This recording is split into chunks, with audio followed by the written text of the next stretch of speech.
সুপ্রভাত বন্ধুরা, আজ হলো 21 অক্টোবর 3 কার্তিক মঙ্গলবার।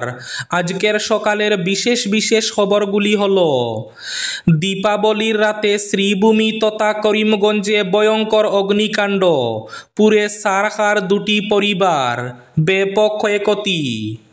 হরগড় জল প্রকল্পে দুর্নীতির ছায়া, কয়েকশো কোটি টাকা নয়ছয়ের অভিযোগ, রাজ্যগুলিকে তদন্তের নির্দেশ কেন্দ্রের। উদারবন্দের পানগ্রামে দীপাবলির রাতে ভয়ঙ্কর সড়ক দুর্ঘটনায় প্রাণ হারালো টালিগ্রামের এক যুবক। যাবতীয় নিষেধাজ্ঞা অমান্য, শব্দ দানবের দখলে শিলচর। দীপাবলি এবং কালী পুজোয় মাতলেন হাইলাকান্দিবাসী। শ্রীভূমি তথা করিমগঞ্জেও শব্দ দানবের তাণ্ডব অব্যাহত দীপাবলিতে। এবার ডবকায় উচ্ছেদের নোটিশ জারি প্রশাসনের, হাহাকার কৃষকদের মধ্যে। মুক্ত বিদ্যালয়ে পড়ে 70% মাধ্যমিক ফেল, তথ্যের অধিকার আইনে জানালো কেন্দ্র। দীপাবলির দিনেই সবাইকে ছেড়ে চলে গেলেন জনপ্রিয় অভিনেতা আসরানী। দীপাবলিতে শ্রদ্ধা নিবেদনে 1,11,111টি প্রদীপ জ্বলল এনআইটি শিলচরে। শিলচরের ঐতিহ্যবাহী শ্মশানঘাট কালীপুজোয় বর্ণিল সমাজ, ভক্তদের ঢল। বরাক উপত্যকার বিভিন্ন প্রান্তে জুয়ার বিরুদ্ধে পুলিশের কঠোর অভিযান। এবার জান্ডি মুন্ডার আসর থেকে 2 যুবক আটক শোলগইয়ে। 5 গ্রামের পাহাড় কেটে অবাধে লালমাটি পাচার, কাঠগড়ায় বিট অফিসার। এবং থাকবে আজকের বরাক উপত্যকার 3 জেলার আবহাওয়ার খবর। তাহলে বিস্তারিত খবরে যাওয়ার আগে অবশ্যই ভিডিওটিতে একটি লাইক করে চ্যানেলটি সাবস্ক্রাইব করে পাশের বেল আইকনটি বাজিয়ে রাখবেন এবং ফেসবুক পেজটি ফলো করে ভিডিওটি অবশ্যই শেয়ার করবেন, যাতে সঠিক তথ্যগুলো সবার কাছে পৌঁছাতে পারে। এবার শুনুন আজকের খবরগুলির বিস্তারিত। প্রথম খবর, দীপাবলির রাতে শ্রীভূমি তথা করিমগঞ্জে ভয়ঙ্কর অগ্নিকাণ্ড, ছারখার দুটি পরিবার, ব্যাপক ক্ষয়ক্ষতি। দীপাবলির উৎসবের সন্ধ্যায় আনন্দের আলো যেন হঠাৎই ম্লান হয়ে গেল শ্রীভূমি শহরে। সোমবার রাতে শ্রীভূমি তথা করিমগঞ্জের লঙ্গাই রোড এলাকায় ঘটে গেল এক ভয়াবহ অগ্নিকাণ্ডের ঘটনা, যেখানে আগুনের লেলিহান শিখায় পুড়ে ছাই হয়ে যায় একটি আবাসিক ভবনের 2টি পরিবারের ঘরবাড়ি। মুহূর্তের মধ্যে আগুন ছড়িয়ে পড়ায় স্থানীয় বাসিন্দাদের মধ্যে ব্যাপক আতঙ্ক সৃষ্টি হয়। প্রত্যক্ষদর্শীদের মতে প্রথমে হালকা ধোঁয়া দেখা গেলেও কিছুক্ষণের মধ্যেই আগুন ভয়াবহ রূপ নেয়। খবর পেয়ে তৎক্ষণাৎ ঘটনাস্থলে পৌঁছে যায় দমকল বাহিনী। টানা কয়েক ঘন্টা চেষ্টার পরও আগুন সম্পূর্ণ নিয়ন্ত্রণে আসেনি বলে জানা গেছে। দমকলের একটি কর্মী জানিয়েছেন, আগুনের উৎস এখনও স্পষ্ট নয়, তবে বৈদ্যুতিক শর্ট সার্কিট থেকে অগ্নিকাণ্ডের সূত্রপাত হওয়ার আশঙ্কা করা হচ্ছে। স্থানীয় সূত্রে জানা গেছে, পুড়ে যাওয়া ভবনটির মালিক বিশ্বজিৎ পুরকায়স্থ বর্তমানে লন্ডনে অবস্থান করছেন। তিনি তার বাড়িটি 2টি পরিবারকে ভাড়াটে হিসাবে দিয়েছিলেন। আগুন লাগার সময় উভয় পরিবারই ঘরের ভেতরে ছিল বলে জানা গেছে, যদিও সৌভাগ্যক্রমে বড় কোনো প্রাণহানির খবর মেলেনি। এদিকে অগ্নিকাণ্ডে ক্ষয়ক্ষতির পরিমাণ এখনও নির্ধারণ করা না গেলেও প্রাথমিক অনুমান অনুযায়ী কয়েক লক্ষ টাকার সম্পত্তি পুড়ে গেছে। স্থানীয় প্রশাসন ইতিমধ্যে ঘটনার তদন্ত শুরু করেছে। দীপাবলির রাতে এমন ভয়াবহ অগ্নিকাণ্ডে এলাকায় নেমে এসেছে গভীর শোক ও আতঙ্কের ছায়া।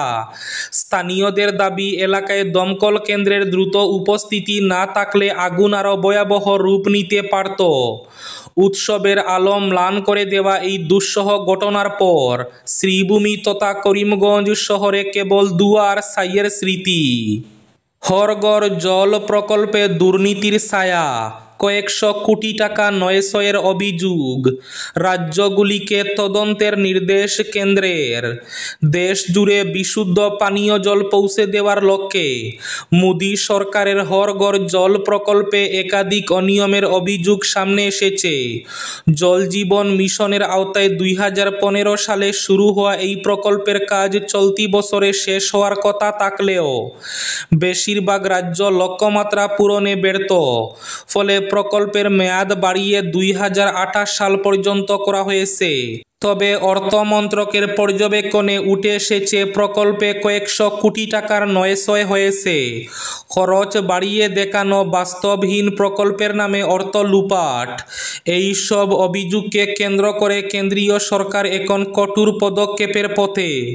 উদারবন্দের পানগ্রামে কালী পুজোর রাতে ভয়ঙ্কর সড়ক দুর্ঘটনায় প্রাণ হারালো টালিগ্রামের এক যুবক। উদারবন্দ পানগ্রামে কালী পুজোর রাতে ভয়ঙ্কর সড়ক দুর্ঘটনা। এই ভয়ঙ্কর দুর্ঘটনায় প্রাণ হারালো টালিগ্রামের যুবক অভিষেক পাল ওরফে বিশ্ব। জানা যায় সোমবার রাত 3টার সময় অভিষেক বুলেট নিয়ে উদারবন থেকে বাড়ি ফেরার পথে পানগ্রাম সার্কেল অফিসের পাশে আসার পর বুলেট বাইক নিয়ন্ত্রণ হারিয়ে ভিআইপি সড়কের পাশে থাকা একটি বাড়ির গেটে গিয়ে ধাক্কা মারার পর ঘটনাস্থলে মৃত্যু হয় অভিষেকের। খবর পেয়ে ঘটনাস্থলে ছুটে গিয়ে উদারবন্দ পুলিশ অভিষেকের দেহ উদ্ধার করে ময়না তদন্তের জন্য শিলচর মেডিকেল কলেজে পাঠিয়ে দেয়। যাবতীয় নিষেধাজ্ঞা অমান্য, শব্দ দানবের দখলে শিলচর। দীপাবলিতে প্রতি বছরের মতো এবারও বিভিন্ন নির্দেশনা ছিল নানা নিষেধাজ্ঞাও। কিন্তু সব কিছুকে বুড়ো আঙ্গুল দেখিয়ে সোমবার দীপাবলি তথা কালী পুজোয় শব্দবাজির তাণ্ডব চলেছে গোটা শিলচর জুড়ে। এতে শহরটিতে পাল্লা দিয়ে নেমেছে বাতাসের মানও। অর্থাৎ প্রশাসনের যাবতীয় নির্দেশনা এবারও থেকে গেল কাগজে কলমে। বাজি পুরানোর প্রতি পুলিশের নজরদারি ছিল। আগাম ঘোষণা দিয়ে নজরদারি চালানো হয়েছে। এমনকি দীপাবলির আগের দিন পর্যন্ত বিভিন্ন এলাকায় দরপাকড় হয়েছে। তারপরও বাজি পুরানোয় এবারও তেমন কোনো হেরফের হয়নি। সোমবার কালী পুজো এবং দীপাবলির বিকেল 3টা-4টা পর্যন্ত পরিস্থিতি নিয়ন্ত্রণেই ছিল। কিন্তু সন্ধ্যা নামার সঙ্গে সঙ্গে শব্দের দাপটও বাড়তে থাকে। শিলচর শহরের উত্তর থেকে দক্ষিণে বিকট শব্দে ফেটেছে বাজি, যা অনেক ক্ষেত্রে নির্দিষ্ট ডেসিবেলের থেকেও বেশি। তবে শহরের উপকণ্ঠে হাই ডেসিবেল বাজি পুরানোর মাত্রা বেশি ছিল। এদিকে দীপাবলি ও কালী পুজোয় মাতলেন হাইলাকান্দিবাসী। শ্রীভূমি তথা করিমগঞ্জে শব্দ দানবের তাণ্ডব অব্যাহত দীপাবলিতে। শ্রীভূমিতে এবারও শব্দ দানবের তাণ্ডব চলল দীপাবলির রাতে। বাজি পটকার আওয়াজে যেমন শব্দ দূষিত হয়, তেমনি এগুলো থেকে নির্গত ধোঁয়া বায়ুকেও দূষিত করেছে। দূষণ রোধে সরকারি আদেশ প্রতি বছরই অমান্য হয়, এবারও ব্যতিক্রম হয়নি। তবে তুলনামূলকভাবে এবার কম ফুটেছে আতশবাজি। বিশেষজ্ঞদের মতে আতশবাজি হলো সালফার কয়লার যৌগ, ভারী ধাতু এবং অন্যান্য বিষাক্ত রাসায়নিক বা গ্যাস যেমন ওজোন, সালফার ডাইঅক্সাইড এবং নাইট্রিক অক্সাইডের মিশ্রণ। এই বিষাক্ত পদার্থগুলি আতশবাজি পুরানোর পরে বায়ুবাহিত হয় এবং বায়ু এবং জল দূষণ করে বিপজ্জনক স্তর তৈরি করে, যার প্রভাব সরাসরি পড়েছে ব্যক্তি জীবনে। একদিকে মরশুমের পরিবর্তন, অন্যদিকে আতশবাজির ধোঁয়া মিলে শ্বাসজনিত সমস্যা দেখা দেয়। দীপাবলির পর বায়ুর মান মারাত্মকভাবে পরিবর্তন হয়।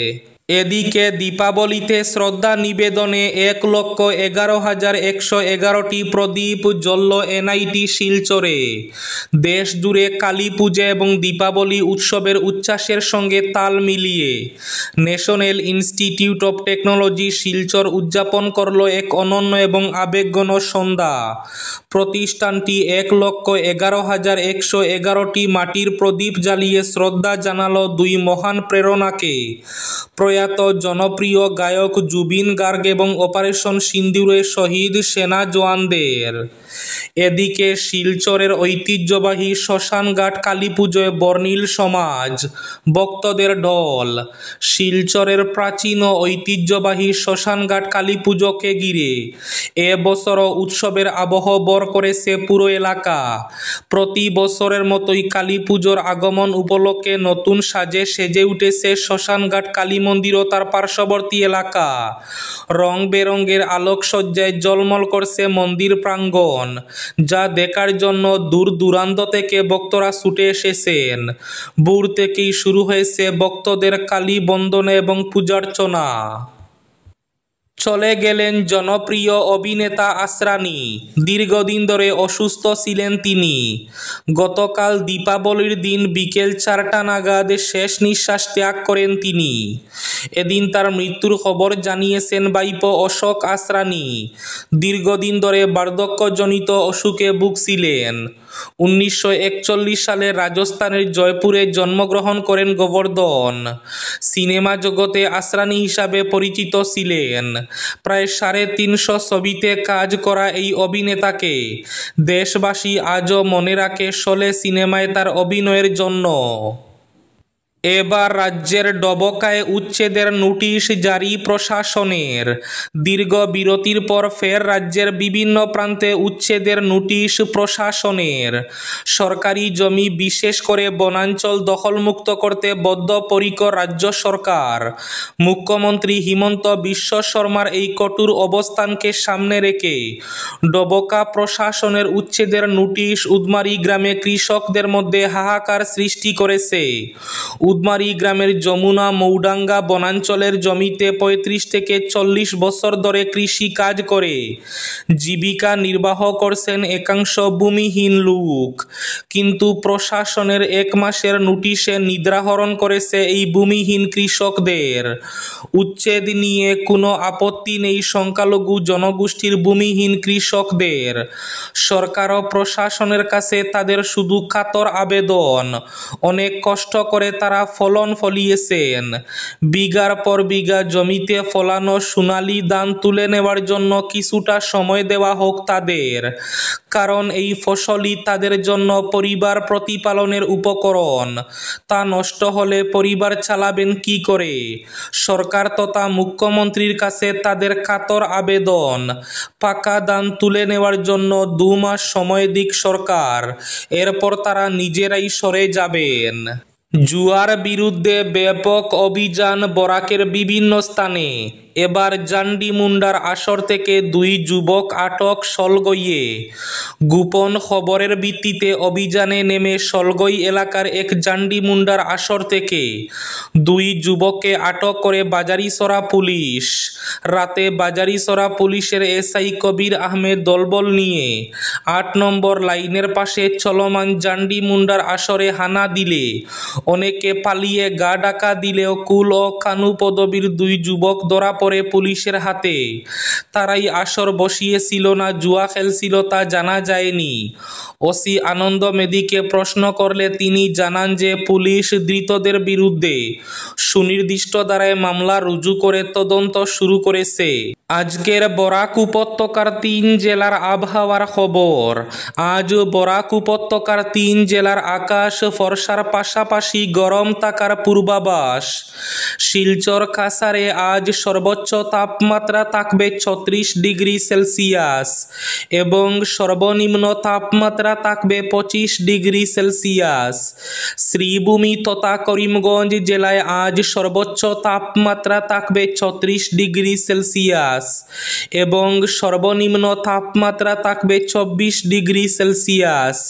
হাইলাকান্দি জেলায় আজ সর্বোচ্চ তাপমাত্রা থাকবে 36 ডিগ্রি সেলসিয়াস এবং সর্বনিম্ন তাপমাত্রা থাকবে 25 ডিগ্রি সেলসিয়াস। এবার শেষ খবরটি। 5 গ্রামের পাহাড় কেটে অবাধে লালমাটি পাচার, কাঠগড়ায় বিট অফিসার। 5 গ্রামের পাহাড় কেটে অবাধে লালমাটি পাচার বিপাকে বন্যপ্রাণী। বন বিভাগের নাকের ডগা দিয়ে শত শত টিপার ভর্তি লালমাটি পাচার হচ্ছে। এক্ষেত্রে 5 গ্রাম রেঞ্জের বিট অফিসার সবিনয় দেবের প্রত্যক্ষ মদত রয়েছে বলে স্থানীয়দের অভিযোগ। এই পাহাড় ধ্বংসের প্রভাব সরাসরি বন্যপ্রাণীদের উপর গিয়ে পড়ছে, তাদের আস্তানা গুড়িয়ে দেওয়া হচ্ছে। এজন্য খাদ্য এবং বাসস্থান সংকটে পড়ে বন্যপ্রাণীরা লোকালয়ে গিয়ে আশ্রয় নিচ্ছে। এতে জনজীবন হুমকির মধ্যে দাঁড়িয়েছে। শত শত বানর লোকালয়ে গিয়ে প্রতিনিয়ত আক্রমণ চালাচ্ছে। মানব জীবনের অত্যাবশ্যক সামগ্রী বা আসবাবপত্র, ফলমূল, শাকসবজি তছনছ করে ফেলেছে। এক্ষেত্রে নির্বিকার 5 গ্রাম বন বিভাগ। এই ছিল আজকের সকালের বিশেষ বিশেষ খবরগুলি। ভিডিওটি অবশ্যই লাইক করে শেয়ার করে দেবেন।